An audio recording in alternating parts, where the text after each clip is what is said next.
ایک جملہ میں آپ سے کہتا ہوں، توجہ سے سننا. ہر داڑھی والا چور نہیں ہوتا، لیکن چور داڑھی رکھ لیتا ہے.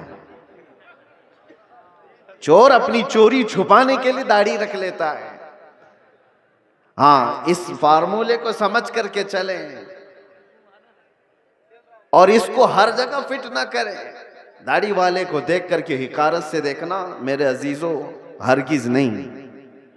کچھ چور اگر اس طرح کے لباس پہن لیں تو ایسا تھوڑی نہ ہوتا ہے کہ ہم یہ بھی تو نہیں کہہ سکتے کہ ہر چائے والا چور ہے. نہیں کہہ سکتے، نہیں کہہ سکتے. سب کو ایک کیٹیگری میں کیسے شامل کر دیں؟ یہ ایک جملہ آپ یاد رکھیں، میں کسی کا نام نہیں لے رہا ہوں.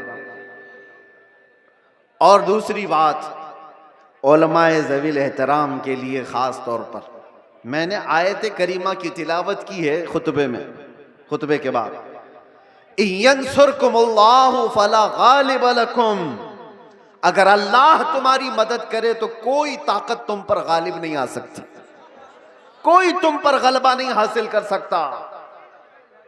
یہ ایک جملہ قرآن پاک کا اتنا پاورفل ہے، اتنا پاورفل ہے کہ اللہ تمہاری مدد کرے تو کوئی غالب نہیں آئے گا. اور اگر کوئی غالب آیا ہوا ہے ہمارے اوپر تو اس کا مطلب ہے کہ تم محروم ہو یا ہم محروم ہیں اس عظیم مدد سے جس کا وعدہ قرآن میں اللہ تعالیٰ نے فرمایا، وہ ہمارے اعمال کی بنیاد پر. مرشد گرامی حضور تاج الشریعہ رحمۃ اللہ تعالیٰ علیہ ایک آیت کی تفسیر فرماتے ہوئے ہم سے کہہ رہے تھے کہ ایک صاحب آئے اور انہوں نے کہا کہ حضرت ہمارے گاؤں میں بہت فسادات ہو گئے، وائلیشن ہو گیا، لیکن مسلمانوں کو پکڑ پکڑ کر کے پولیس لے جا رہی ہے. 8-10 دن ہو گئے، ابھی تک تھمی نہیں ہے یہ گرفتاریاں. اور وہ بیان کرتے کرتے انہوں نے یہ کہا کہ یہ ساری پکڑ دھکڑ جو چل رہی ہے اس کی ساری مخبری مسلمان ہی کرتے ہیں. کون کہاں کس گھر میں چھپا ہے اور کیا کیا کر رہا تھا سب مسلمان ہی بتاتے ہیں، اور آ کر کے ان کو اریسٹ کیا جاتا ہے. تب حضرت نے ایک آیت پڑھ کر کے ہمیں بتایا تھا. قرآن میں اللہ فرماتا ہے وَلَن يَجْعَلَ اللَّهُ لِلْكَافِرِينَ عَلَى الْمُؤْمِنِينَ سَبِيلًا. اللہ قرآن میں فرماتا ہے ہرگز اللہ تعالیٰ کافروں کو ایمان والوں پر غلبہ نہیں دے گا، کبھی نہیں. لن کا لفظ ہے نفی تاکید کے ساتھ. ہرگز اللہ تبارک و تعالیٰ کافروں کو ایمان والوں پر غلبہ نہیں دے گا. حضرت فرماتے مگر یہ کہ کسی کافر کی مدد مسلمان ہی کرے تو وہ کافر مسلمان کے راستے سے دوسرے مسلمان پر غلبہ کرے گا. بات سمجھ میں آ رہی ہے؟ ایک مسلمان کو ذریعہ بنا کر کے ہی دوسرا کوئی تمہارے گھر پر حملہ کرے گا. آج کی حالات پر میں جو بات کر رہا ہوں سنو میرے عزیزو، بہت سارے مسلمان اپنا فیوچر آج بنا نہیں پا رہے ہیں. ان کو پتہ ہی نہیں ہے کس کے ساتھ جانا ہے اور کس کا ساتھ دینا ہے. حالات ایسے ہیں کہ کسی اور مسلمان کو گرانے کے لیے ایک مسلمان کسی کافر و مشرک کی مدد پر بھی راضی ہو جاتا ہے. یہی میں بتا رہا ہوں کہ کبھی تمہیں کوئی قوم مغلوب نہیں کر سکتی جب تک کہ تمہارے اندر کے غدار تمہیں مغلوب نہ کریں.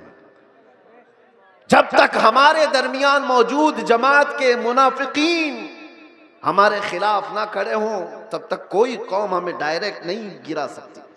ابھی 1 مہینے پہلے کی بات میں بتاؤ، بہت سینئر آفیسر نے مجھ سے کہا کہ مولانا آپ ڈرتے کیوں ہیں؟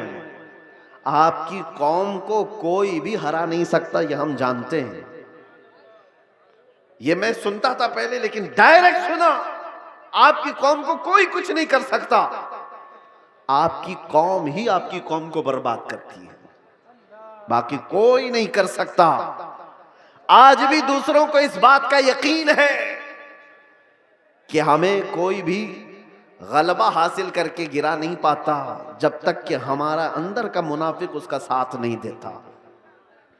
یہ غداروں کی جماعت، یہ منافقین کی جماعت میں جانتا ہوں سیفی صاحب یہاں موجود ہیں، میں آپ سے کہہ رہا ہوں کہ اس وقت کیفیت کیا ہوتی ہوگی. یہ اسٹیج پہ موجود سارے علماء، ہماری برادری، علماء برادری، ہم گرفتار ہو کر کے 200 لوگوں کے درمیان ہیں. پہرے داری میں کوئی کسر نہیں چھوڑی جا رہی ہے، کوئی کسر نہیں چھوڑی جا رہی ہے. سارے ارد گرد ہمارے اطراف کرسیاں لگا کر بیٹھے اور سوالات پہ سوالات، سوالات پہ سوالات. اور اس وقت انویسٹیگیشن کرنے والوں کو کچھ لوگوں کے میسیجز آتے ہیں اور کہتے ہیں یہ مولانا سے یہ بھی پوچھو، یہ بھی پوچھو. کلپیں ہماری کاٹ کاٹ کر کے بھیجی جا رہی ہیں تقریروں کی کہ انہوں نے یہاں پر یہ کہا، انہوں نے یہاں پر یہ کہا. وہ بیچارے سوالات کرنے والے وہ کہتے ہم کو تو آپ کے بارے میں اتنا معلوم نہیں تھا، یہ اتنی ساری چیزیں آ رہی ہیں. میں نے پوچھا نہیں کون ہے، لیکن سامنے والے نے بتایا کہ فلاں پیر صاحب ہیں، فلاں مولانا صاحب ہیں. میں جانتا ہوں میرے عزیزوں، میں نے اس سے قبل بڑے جذبات میں کہا تھا، وہ بھی جانتے ہوں گے جنہوں نے یہ سب کام کیے ہیں ہمارے دل پر کیا گزر رہی تھی اس وقت. ہم نے سب اللہ اس کے رسول پر چھوڑ دیا. لیکن ایک بات یاد رکھنا، غداروں کی جماعت سے کہتا ہوں، کل قیامت ہونی ہے اور بارگاہ مصطفیٰ میں ہمیں بھی کھڑا ہونا ہے اور تمہیں بھی کھڑا ہونا ہے. دیکھا جائے گا کہ تم کس کے ساتھ کھڑے ہوتے اور ہم کس کے ساتھ کھڑے ہوتے. دیکھا جائے گا تم نے کسی ایک عالم کو صرف اور صرف ناموس رسالت کی بنیاد پر سزا کو طویل کرنے کے لیے، ساتھ دینے کے لیے جاسوسیوں کا ماحول بنایا تھا. قیامت تو ہونی ہے، موت تو آنی ہے، قبر میں بھی جانا ہے. یہ مت سمجھ لینا کہ سب کچھ یہاں پر ہے. چند پیسوں کے لیے جو لوگ اپنا دین بیچتے تھے، قرآن نے ان کی وعید میں کیا کیا بیان فرمایا. یہ وہ لوگ ہیں جو یہودی علماء تھے، یہی تو کیا کرتے تھے. مالداروں کو خوش رکھنے کے لیے وہ دین کا نظام بدل دیا کرتے تھے. اب دیکھنا جیسے جیسے یہ سکتہ پاور میں آج لوگ ہیں، حکومت میں جو لوگ ہیں، مضبوط سے مضبوط ہوتے جائیں گے تو طوفان آئے گا بہت ساروں کے اندر. کتنے تو ادھر سے ادھر نکلنے لگ جائیں گے کہ بھائی جس کی لاٹھی اس کی بھینس، ہمیں بھی ان کی بولی بولنی پڑے گی، ہم بھی ان کے شانہ بشانہ رہیں گے تو کچھ ہمارے بھی کام ہو جائیں گے.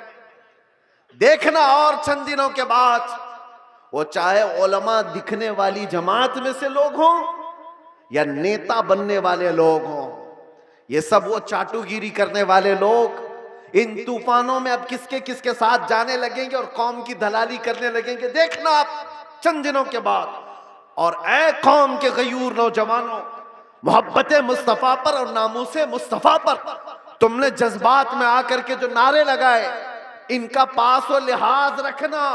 چاہے پوری جماعت کے بڑے بڑے لوگ کسی ایسی جماعت کے ساتھ چلے جائیں جو میرے مصطفیٰ کے دشمن ہیں، انہیں مت دیکھو، ان کی دولت نہ دیکھو، ان کی سیاست نہ دیکھو، ان کے اونچے مرتبے نہ دیکھو. میں غریب ہی صحیح، میرے دامن میں میرے مصطفیٰ کی محبت کافی ہے.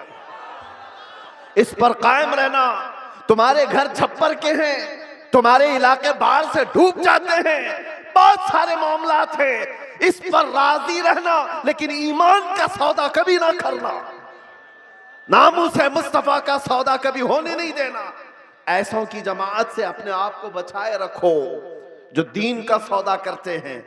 میرے عزیزوں، ایک بات میں کہہ رہا تھا، مولانا ابھی جو چندہ کر رہے تھے ایک مسجد ہی کے لیے، لوگ مذاق اڑاتے ہیں ہمارا. سنیوں کے جلسے دیکھو چندے کر رہے ہوتے ہیں. ہر بھائی کریں گے ہی نا، ہمارے پاس سعودی ریال تھوڑی نہ آتے ہیں، ہم تو غریبوں سے ہی بنا رہے ہیں جو کچھ بھی بنا رہے ہیں. ہمارے پاس کون سی حکومت ہے؟ نہ سعودی ہے، نہ قطر ہے، نہ کویت ہے، کچھ نہیں ہے.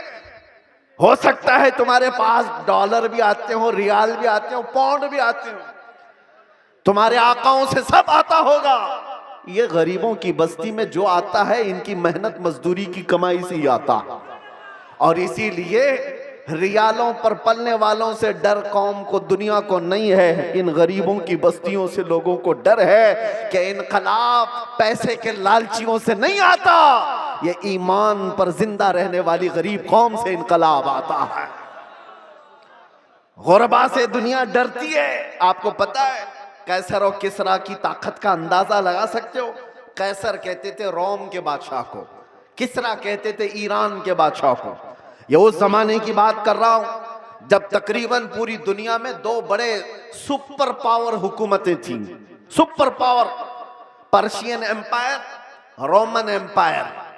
رومن ایمپائر قیصر، پرشین ایمپائر کسریٰ۔ یہ میرے مصطفیٰ کریم صلی اللہ تعالیٰ علیہ وسلم کے زمانے کی بات کر رہا ہوں۔ اور جب حضور پاک کے زمانے سے تھوڑا سا زمانہ آ گیا صدیق اکبر کا، فاروق اعظم کا، مدینے سے یہ صحابہ کی جماعتیں نکلی تھیں اور یہ بات کر رہے تھے قیصر و کسریٰ سے مقابلے کی۔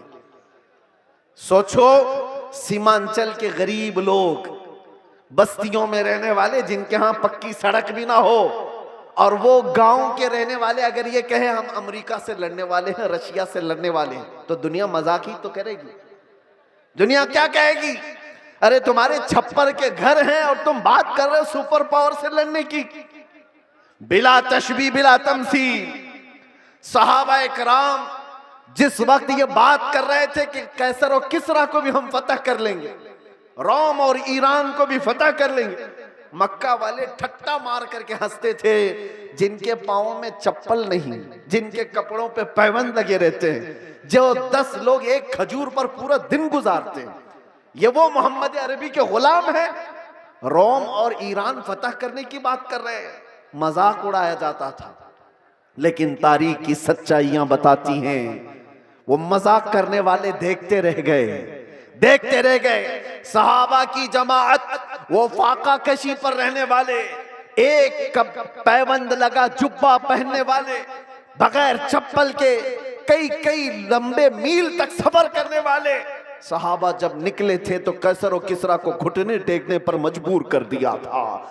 عمر فاروق رضی اللہ تعالیٰ عنہ کے زمانے میں وہ وقت آیا تھا کہ جب کسریٰ کی حکومت بھی تہ و بالا ہو گئی، قیصر کی تمام سلطنت کی رعنائیاں ختم ہو گئی، اور پھر پرچم اسلام لہرایا تھا، تو آج تک ایران پر جو اسلامی حکومت کا غلغلہ ہے آج تک موجود ہے۔ میں آپ سے کہتا ہوں کہ دنیا نے ہمیشہ یہ دیکھا ہے محمد عربی صلی اللہ تعالیٰ علیہ وسلم کے غلاموں میں ان کو کمزور دیکھا گیا ہے، ان کو غریب دیکھا گیا ہے، پھٹے پرانے کپڑوں میں دیکھا گیا ہے، الجھے بالوں میں دیکھا گیا ہے، لیکن جب اس قوم کو جلال آتا ہے تو بڑی بڑی حکومتوں کے تختے پلٹ جاتے ہیں۔ اسی کو اقبال نے کہا تھا، نکل کر کے صحرا سے جس نے الٹ دیا تھا تخت روما کو، سنا ہے قدسیوں سے میں نے کہ وہ شیر پھر ہوشیار ہوگا۔ سنا ہے قدسیوں سے میں نے کہ وہ شیر پھر ہوشیار ہوگا۔ اے سنیوں گھبرانے کی ضرورت نہیں، مایوس ہونے کی ضرورت نہیں، اپنے اعمال بدلنے کی ضرورت ہے، اپنے اخلاق بدلنے کی ضرورت ہے، ایمان کی مضبوطی لانے کی ضرورت ہے۔ ہمارے پاس بچا کیا ہے؟ ابھی جو چیز بچی ہے وہ محبت مصطفیٰ، نبی کریم صلی اللہ تعالیٰ علیہ وسلم پر مر مٹنے والی جو کیفیت ہے، یہ دنیا کی سب سے عظیم دولت اللہ نے تمہیں عطا کی، اس کو بچائے رکھو۔ یہ بھی اگر ختم ہو گئی تو چلتی پھرتی لاشیں ہیں اور کچھ بھی نہیں بچا۔ ہاں، آپ کا ایک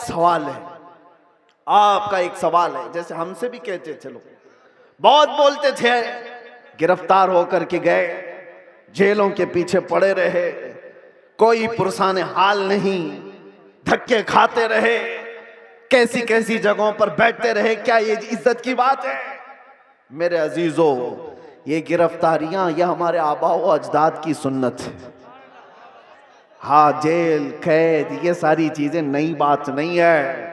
تاریخ اٹھا کر کے دیکھ لو تو بڑے بڑے بزرگان دین اس منزل سے گزرتے چلے گئے، اور سب یہ تو چھوٹی منزل ہے، اس سے بڑی منزل پھانسی کی آتی ہے۔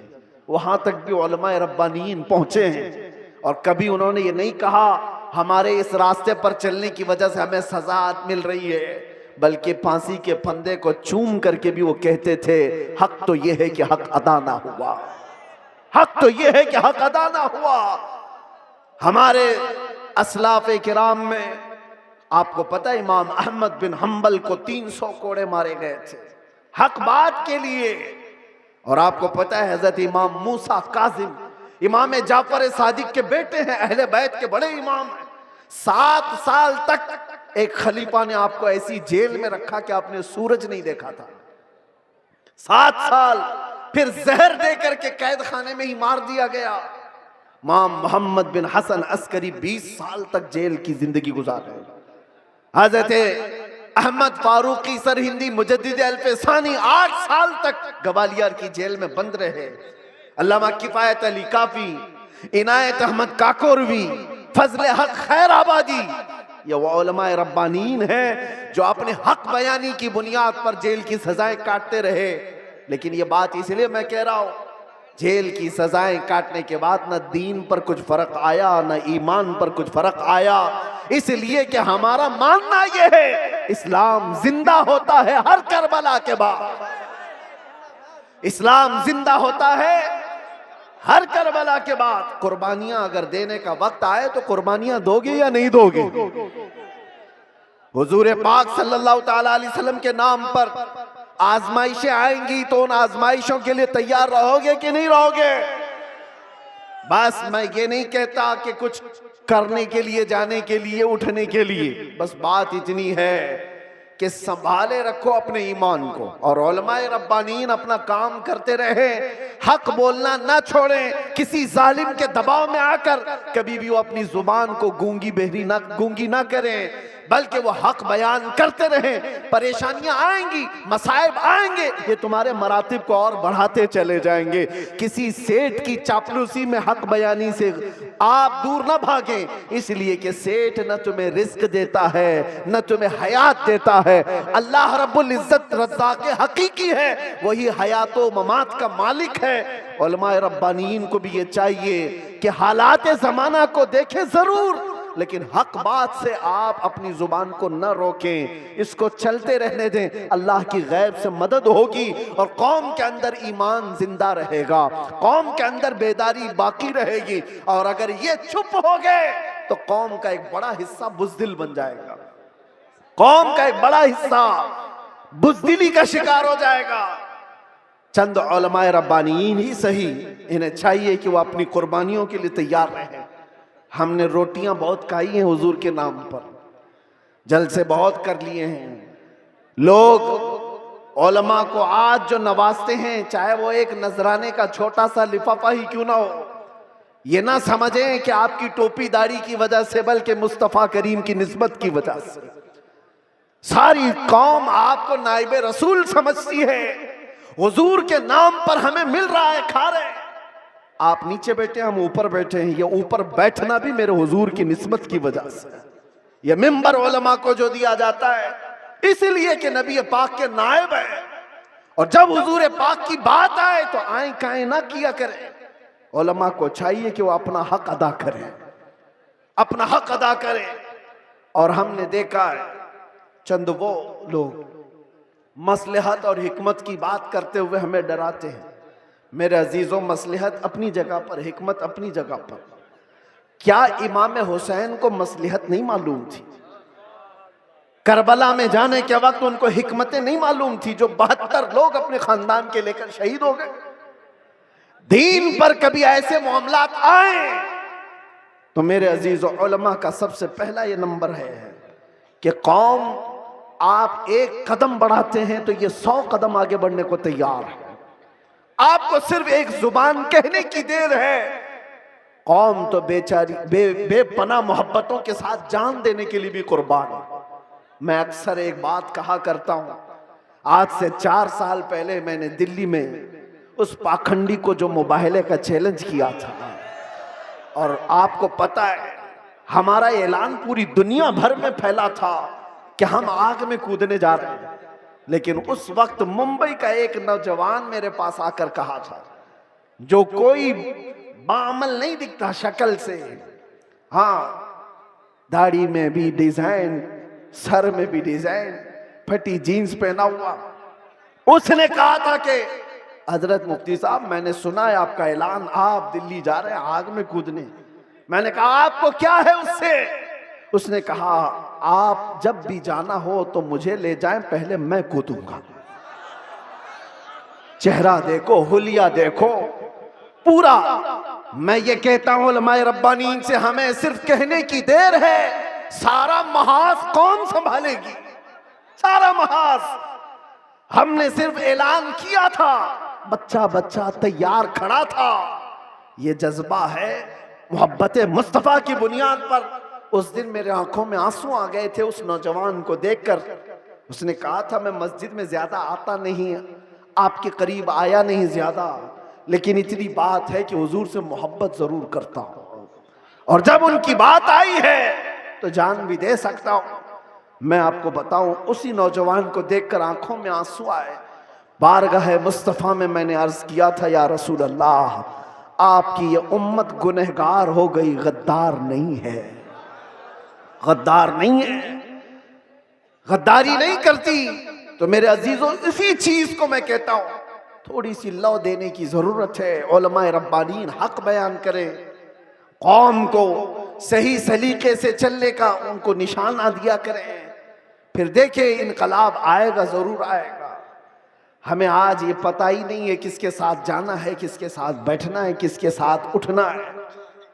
جو دیکھا اس کی طرف چل پڑے، ایسا نہیں ہوتا۔ امت مصطفیٰ تم خیر امت ہو، ہر کوئی تمہارا آئیڈیل نہیں بن سکتا، ہر کوئی تمہارا رول ماڈل نہیں بن سکتا۔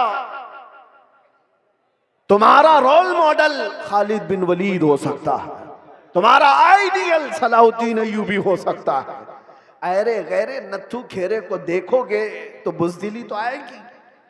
فلموں میں ناچنے والے تمہارے آئیڈیل بنیں گے، تم ان کے فین ہو، ان کی طرح کپڑے پہننے کی کوشش کرو گے، ان کی طرح لائف سٹائل بنانے کی کوشش کرو گے۔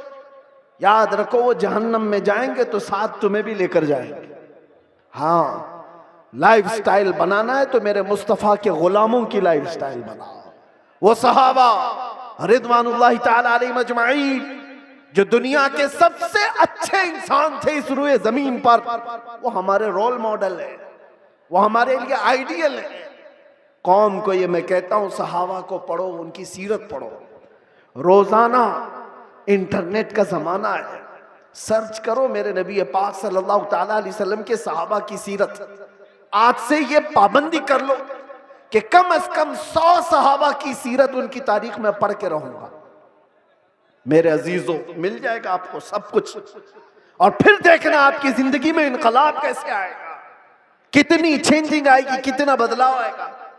24 گھنٹے میں 18 گھنٹے تو فیس بک کے ریلز وغیرہ دیکھنے میں گزار دیتے ہو، انسٹا کے ریلز دیکھنے میں گزار دیتے ہو، فیس بک کے ویڈیوز دیکھتے ہوئے یوٹیوب میں مگن رہ جاتے ہو۔ کاش اس کا آدھا وقت تم رسول اللہ کے دیوانوں کو پڑھنے میں لگاؤ، پھر کسی اور چیز کی تمہیں ضرورت ہی نہیں۔ میرے عزیزوں، اتنے بڑے جلسوں کی بھی تمہیں حاجت نہیں پیش آئے گی۔ تم اپنی زندگی کو میرے نبی پاک کے غلاموں کو پڑھ کر کے خود سمجھ جاؤ گے، کیونکہ میرے آقا نے فرمایا اصحابی کالنجوم بِأَيِّهِمُ اقْتَدَيْتُمْ اهْتَدَيْتُمْ، میرے صحابہ ستاروں کی مانند ہیں، تم جس کی بھی پیروی کرو گے ہدایت پا جاؤ گے، جس کے پیچھے بھی چلو گے تم ہدایت پا جاؤ گے۔ آج کے حالات کی بنیاد پر بزدلی جو آ رہی ہے اس کو ختم کرنے کی میں بات کر رہا ہوں، دونوں طرف، یہاں سے بھی اور وہاں سے بھی، دونوں جگہ سے۔ اور ان سیٹھوں سے بھی میں کہتا ہوں جن کو اللہ نے تھوڑا مال دیا ہے، تم اپنے مال کا غلط استعمال نہ کرو۔ اور کسی کے پاس مال آ گیا ہے تو سب سے پہلا وہ کیا کام کرتا ہے؟ علماء پہ حکومت جمانے کی کوشش کرتا ہے۔ وہ چاہتا ہے کہ سارے مولانا میرے اشارے پر چلیں۔ یہ سارے سیٹھوں کا مزاج بنتا چلا گیا۔ مولانا صاحب مسجد میں وہی بیان کریں گے جو میں چاہوں گا، تمہارا دین چلاؤ گے کہ میرے مصطفیٰ کا دین؟ اور جن لوگوں کا ایسا مزاج بنے گا وہ میرے مصطفیٰ کی شریعت نہیں چلا رہے، اپنی طبیعت چلا رہے ہیں، ان کا ٹھکانہ بھی بہت برا ہوگا، وہ انجام سمجھ کر کے چلے۔ مال آنے کے بعد، پیسہ آنے کے بعد علماء کی زبانوں کو روک لگانے کے لیے اپنے مال کا اپنے پاور کا استعمال نہ کریں. ہاں ان سے ریکویسٹ کریں, التجائیں کریں کہ آپ اس موضوع پر کہیں, اس موضوع پر, لیکن بندشوں کے ساتھ.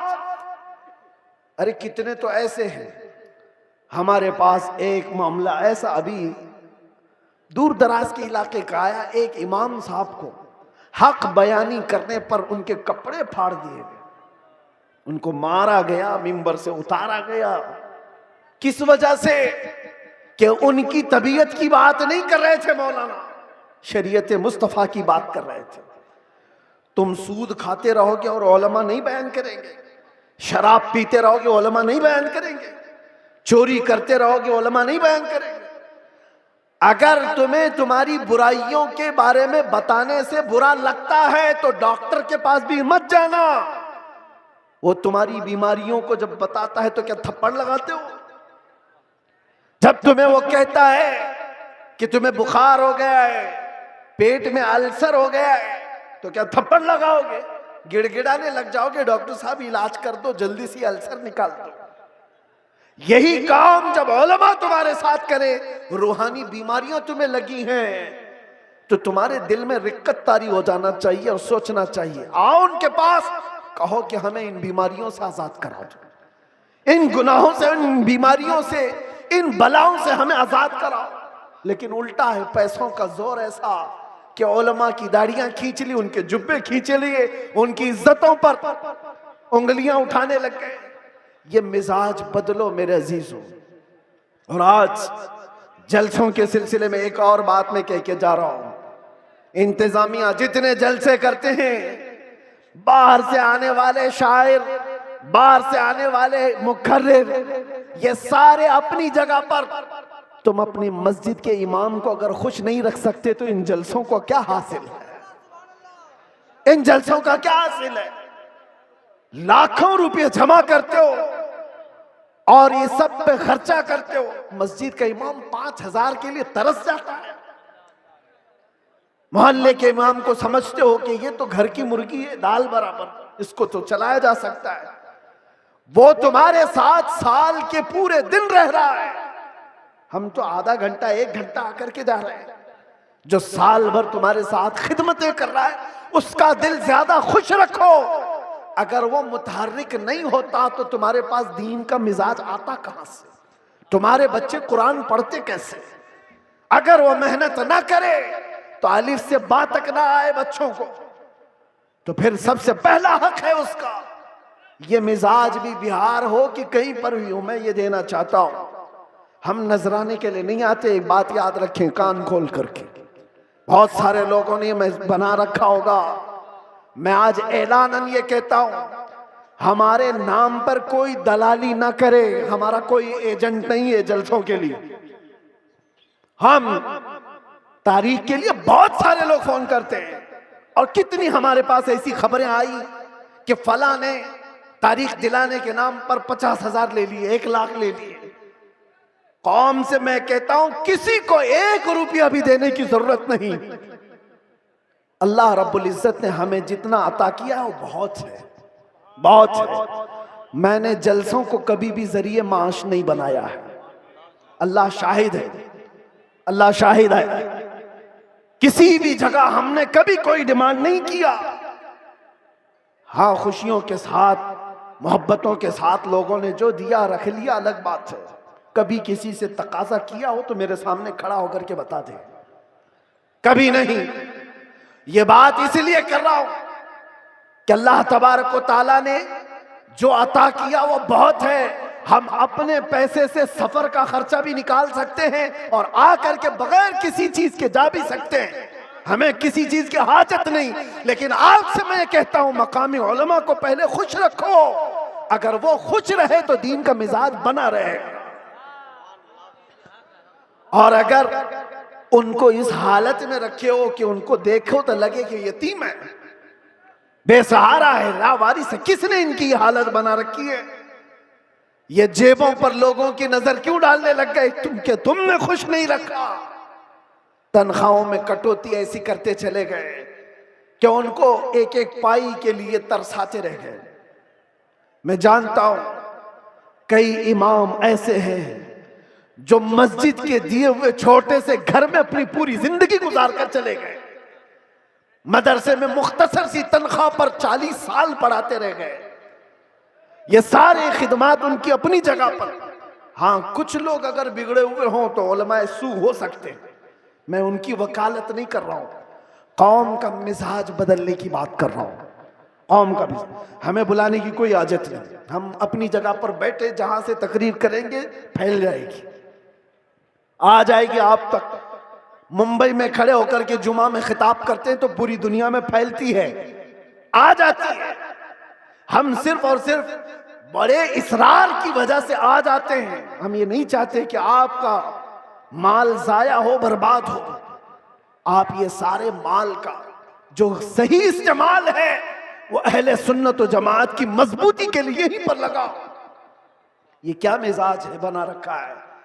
بہت ساری فارمیلٹیز ہم دیکھ رہے ہیں، نعت خوانی بھی نوٹ خوانی کی طرح، جس کو دیکھو اس کو پیسوں کی طلب میں اگر نعت پڑی جاتی ہے تو وہ نعت نہیں رہتی ہے، وہ نعت نہیں، اس سے عشق مصطفیٰ نہیں آتا۔ عشق مصطفیٰ تو وہ ہے، آج سے تقریباً 70 سال پہلے میں نے پہلے ایک میگزین آتا تھا ماہنامہ المیزان اور استقامت، معذرت ماہنامہ استقامت، اس میں ایک چیز لکھی ہوئی تھی، بڑے علماء بیٹھے ہوئے تھے، ایک شاعر نعت مصطفیٰ پڑھ رہا تھا اور اس کے شعر کا مفہوم ایسا کچھ تھا، ایک طرف کعبہ ہے ایک طرف گنبد خضرا، درمیان میں میں ہوں، ادھر جاؤں کہ ادھر جاؤں۔ 18 مرتبہ اس نے ایک ہی مصرع پڑھا، 18 مرتبہ۔ ہوتا ہے لوگ پک جاتے ہیں، یہ شاعر لوگ کیا پڑھ رہے ہیں، لیکن وہ شاعر ایسا نہیں کہ جس شعر پہ پیسہ مل رہا ہے اس کو ریپیٹ کر رہا ہو، جس شعر پہ پیسہ ملے اس کو بار بار پڑھتے جاؤ، نہیں، کوئی نہیں، وہ علماء کی محفل تھی، 18 بار جب پڑھا اس کے بعد غش کھا کر گر گیا۔ علماء اکرام بیٹھے ہوئے، وہ اٹھانے کے لیے آئے تو دیکھا ان کی روح پرواز کر چکی تھی۔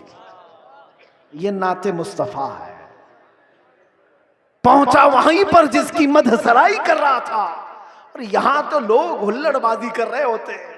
یہ نعت نہیں ہے، نعت خوانی کو نعت خوانی رکھو، نوٹ خوانی مت بناؤ۔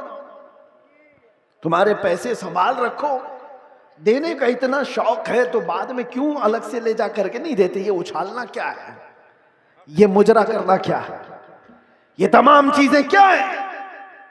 لوگوں کو دیکھا گیا ہے ان کے پاس گڈیاں ہیں، وہ ایک ساتھ دینا نہیں چاہتے، چھٹے چھٹے نکال نکال کر، تاکہ پوری دنیا ان کے مال کے نظارے دیکھے۔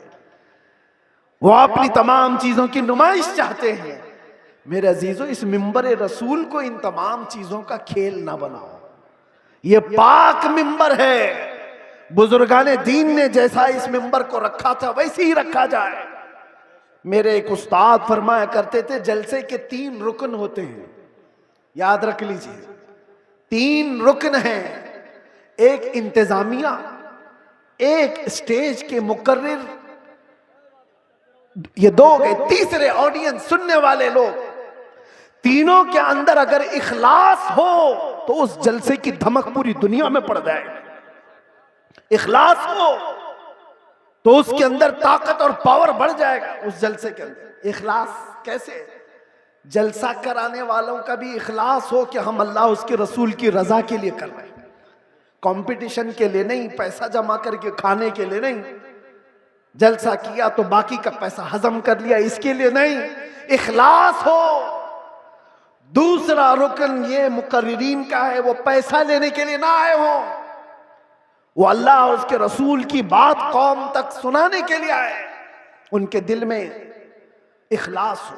تیسرا، سننے والے بھی سرکس دیکھنے نہ آئے ہوں، انٹرٹینمنٹ کرنے نہ آئے ہوں، وہ اپنا گھر بار چھوڑ کر کے اللہ اس کے رسول کے لیے آئے ہوں۔ جب یہ تینوں ارکان میں اخلاص ہوتا ہے تو وہ جلسہ پاورفل ہو جاتا ہے، روحانیت سے بھر جاتا ہے، پھر وہاں سے کہا ہوا ہر جملہ طاقتور ہوتا ہے، ورنہ ہزاروں جلسے کیوں نہیں فائدہ دیتے، کیوں نہیں دیتے؟ کہیں تو کوئی مسٹیک ہے، کہیں گڑبڑ ہے۔ ان کی اصلاح کی ضرورت ہے. کمپٹیشن میں جلسے نہ کرو. تاریخ لینے والے لوگوں کی قطار ہے. یہاں بھی بہت لوگ آئے ہوں گے, پہلے ملے بھی اور اب ملنے والے بھی ہوں گے. ان سے بھی میں کہتا ہوں, ایک علاقے میں اگر کہیں ہو گیا تو سارے ساتھ مل کر کیوں نہیں ساتھ دیتے؟ نہیں حضرت ہمارا گاؤں الگ ہے, ہمارا گاؤں الگ, اسی گاؤں میں تاریخ دو. نہیں حضرت ہماری کمیٹی الگ ہے. کمیٹی بھی الگ کرنا چاہتی, گاؤں بھی الگ کرنا چاہتا ہے. کس لیے؟ میرے عزیزو, اخلاص پیدا کرو. یہ دینی کام دکھاوے کے لیے نہیں ہوتے, یہ دینی کام اخلاص کے لیے, اللہ کے رسول کی اس شریعت طاہرہ کی حفاظت کے لیے. بہرحال میں نے جو کچھ بھی کہا آپ لوگوں کے مزاج سے ہٹ کر کے کہا. ہو سکتا ہے کڑوی لگ جائے بات, لیکن بیماریوں کی دوا کڑوی ہوتی ہے. بخار کی گولی کڑوی ہوتی ہے, نگل جاؤ تو فائدہ ہے, اگل جاؤ تو بخار بڑھتا جائے گا. اس لیے علماء ربانین, جلسے کے منتظمین اور عوام الناس سب کے لیے میں نے یہ بات کہی ہے. اللہ تعالیٰ سب سے پہلے ان سب باتوں پر مجھے عمل کی توفیق عطا فرمائے اور ساری قوم کو عمل کی توفیق عطا فرمائے. میرے عزیزو, اخیر میں آؤ میں اپنی گفتگو سمیٹتے ہوئے یہ بات کہوں گا. اب اس دنیا میں ہماری بچی ہوئی زندگی میں کچھ بھی نہیں رہنے والا, سب چیزیں چھن جائیں گی. ایک چیز باقی رہے گی, وہ قبر تک بھی رہے گی اور حشر میں بھی رہے گی. وہ چیز ہے جس کو میں نے کہا جان ہے عشق مصطفیٰ, روز فضو کرے خدا, جس کو ہو درد کا مزہ ناز دوا اٹھائے کیوں. نوجوانوں, اس بات پر اپنی زندگی گزارو. تمہاری اپنے شوق نہیں چلیں گے, تمہاری اپنی خواہشات نہیں چلیں گی, تم اپنی مرضی سے یہاں پر نہیں جیو گے, اس لیے کہ زندگی تمہاری اپنی نہیں ہے. زندگی یہ نہیں کسی کی کسی کے لیے, زندگی ہے نبی کی نبی کے لیے. نا سمجھ مرتے ہیں زندگی کے لیے, جینا مرنا ہے سب کچھ نبی کے لیے. لبیک یا رسول اللہ, لبیک یا رسول اللہ, لبیک یا رسول اللہ. وآخر دعوانا